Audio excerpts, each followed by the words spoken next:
सीता की शादी को 4 साल गुजर गए थे, लेकिन रवि और सीता की कोई औलाद नहीं था। वो लोग शहर में रवि का छोटा भाई अनुज के साथ रहते थे। रवि का अपना बिजनेस था, अनुज कॉलेज में पढ़ता था। वो बहुत ही समझदार और शांत मिजाज का था। औलाद ना होने के कारण पड़ोस के लोग सीता को ताना दिया करते थे, मगर फिर भी सीता हमेशा खुश रहा करती थी और लोगों की बात को अनसुना कर देती थी। ऐसे ही वक्त बीतता जाता है। पढ़ाई खत्म होने के बाद अनुज की नौकरी एक बड़े ऑफिस में लग जाता है और एक दिन जब सब खाना खा रहे थे, तब सीता अनुज से कहती है, अनुज भैया, अब तो तुम्हारी शादी करवा देनी चाहिए। अब तो तुम अच्छे खासे कमाने लगी हो। क्यों, क्या कहते हैं आप?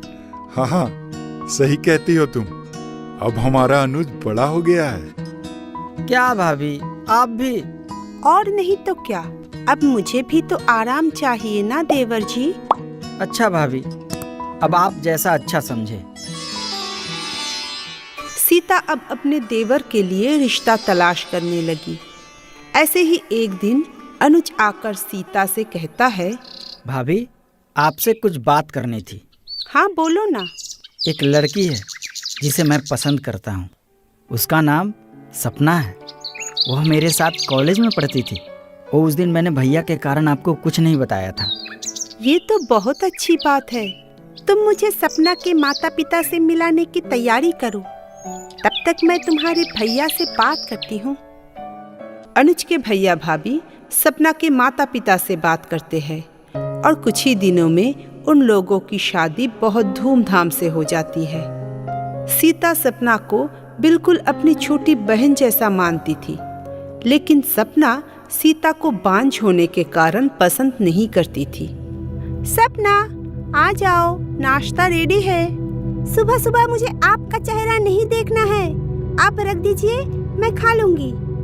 सपना की माँ ललिता जी बहुत ही लालची औरत थी।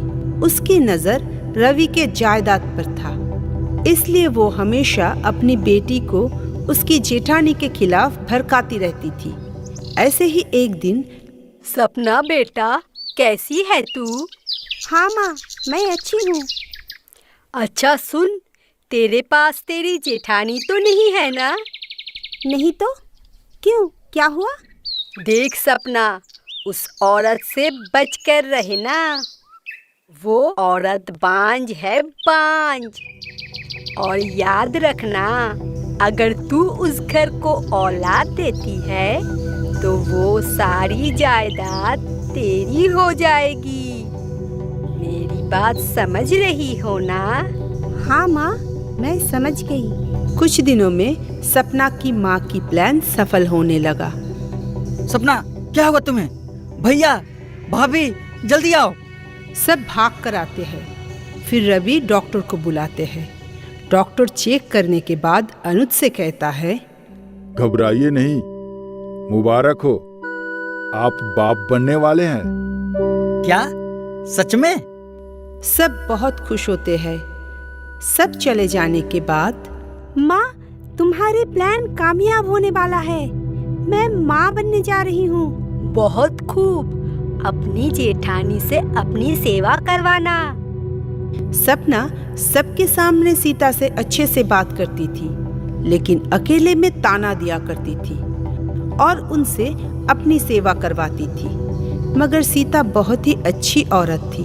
वो किसी भी बात का बुरा नहीं मानती थी, इसलिए शायद भगवान उसकी मनोकामना पूरी करती है। 1 महीने के अंदर सीता भी माँ बनने वाली थी। घर में सबको दुगनी खुशी मिलती है, मगर इस खबर से सपना जल भुन जाती है। सपना के दिमाग में शैतानी हरकत आ रही थी। वो अपनी जेठानी को नुकसान पहुंचाने की कोशिश करने लगी, पर किसी बार भी कामयाब नहीं हो पाती है। ऐसे ही देखते देखते 9 महीना बीत जाते हैं। एक दिन दोनों बहुएं मंदिर में पूजा करने जाते हैं। तब मंदिर के आसपास कोई नहीं था। सपना सीता को गिराने के लिए मंदिर के सीढ़ी पर पानी गिरा देती है। सीता जब उस पर पैर रखने वाली होती है तभी अरे, मैं तो माँ के चरणों के फूल लेना ही भूल गई। तब सीता मंदिर के अंदर फिर से चली जाती है फूल लेने के लिए और सपना को भी फूल लेने के लिए आवाज लगाती है। सपना, आकर माँ के चरणों के फूल ले जा। सपना हड़बड़ाहट में भूल जाती है कि उसने सीढ़ी पर पानी गिराया है और वो खुद अपने ही जाल में फंस जाती है। सीढ़ी चढ़ते समय पैर फिसलकर सीढ़ी से गिर जाती है। सपना! सभी वहां आ जाते हैं और सपना को अस्पताल में ले जाते हैं। टेंशन में सीता को भी वही दर्द होना शुरू हो जाती है। डॉक्टर सीता को भी अंदर लेकर जाते हैं। थोड़ी देर बाद डॉक्टर आकर कहते हैं, मुबारक हो, सीता ने जुड़वा बच्चों को जन्म दिया है, जिसमें एक लड़का और एक लड़की है। और सपना कैसी है? माफी चाहता हूँ, मैं आपके बच्चे को बचा नहीं पाया और अब वो कभी माँ नहीं बन पाएगी। सब उदास हो जाते हैं। अनुज एकदम टूट जाता है। अंदर से सीता सारी बात सुन लेती है। वो अनुज को बुलाती है। भैया, तुम मेरे बेटे को सपना के पास लेटा दो। भाभी, आप यह क्या कह रही हैं? भगवान ने तो मुझे 2 बच्चे दिया है। एक अगर सपना के गोद में पलेगा तो इसमें क्या बुराई है? हाँ अनुज, सीता सही कह रही है। तुम मुन्ने को ले जाओ और सपना का ख्याल रखो। और हाँ, सपना को ये सब नहीं बताना, वरना वो ये सदमा सहन नहीं कर पाएगी। वाकई आप लोग मेरे भैया भाभी नहीं बल्कि मेरे माता पिता हैं। कुछ दिन बीत जाता है। एक दिन ललिता अपनी बेटी को देखने आती है। मेरी बेटी ने तो एक बेटे को जन्म दिया है और इसे देखो, लड़की को जन्म दिया है। मेरे बेटी ने इस घर को वारिस दिया है। तो क्या हुआ? हमारे घर में लड़का लड़की एक समान है। तब ललिता सपना को अकेले में ले जाकर कहती है, देख बेटी, तू अपने बेटे को संभाल कर रखना, वरना इस औरत की नजर लग जाएगी। समझ रही है ना मेरी बात? हाँ माँ, घबराओ नहीं। ऐसे ही दिन बीतते जाते हैं। एक दिन अचानक मुन्ने की तबीयत बहुत खराब हो जाता है। तब घर में दोनों भाई में से कोई भी नहीं था। मुन्ने को अचानक बहुत तेज बुखार कैसे आ गया? जरूर तुमने ही कुछ किया होगा दीदी। ये तुम कैसी बात कर रही हो? मुन्ना मेरा भी तो अपना है। बस करो दीदी, मैंने बेटे को जन्म दिया है ना, इसलिए आपको बर्दाश्त नहीं हो रहा है। आप मेरे मुन्ने का नुकसान करना चाहती है। सपना मुन्ने को लेकर अपनी माई के चली जाती है। सीता रोती रहती है। जब अनुज और रवि घर आते हैं तब सीता उन्हें सारी बात बताती है। रवि और अनुज सपना के पास जाते हैं। सपना, कहाँ हो? बाहर आओ। सपना और उसकी माँ बाहर आती है। यहाँ क्या करने आई हो? चलो अपने घर। मैं तुम्हारी भाभी के साथ नहीं रहूंगी। इससे मेरे मुन्ने के जान को खतरा है।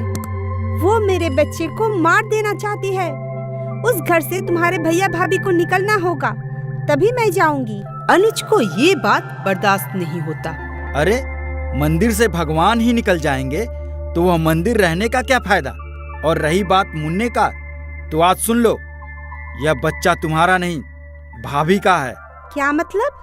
तब अनुज सपना को सारी बात बताता है। सब सुनकर सपना के आंखों में आंसू आ जाती है और उसकी माँ को भी उसकी गलती का एहसास होता है। तब सपना तुरंत घर लौट आता है। भाभी, मुझे माफ कर दो, आप देवी है। अरे पगली, तू तो मेरी छोटी बहन जैसा है। मैंने कब का तुझे माफ कर दिया है। उस दिन के बाद सब एक साथ खुशी खुशी सुखी जीवन बिताने लगते हैं।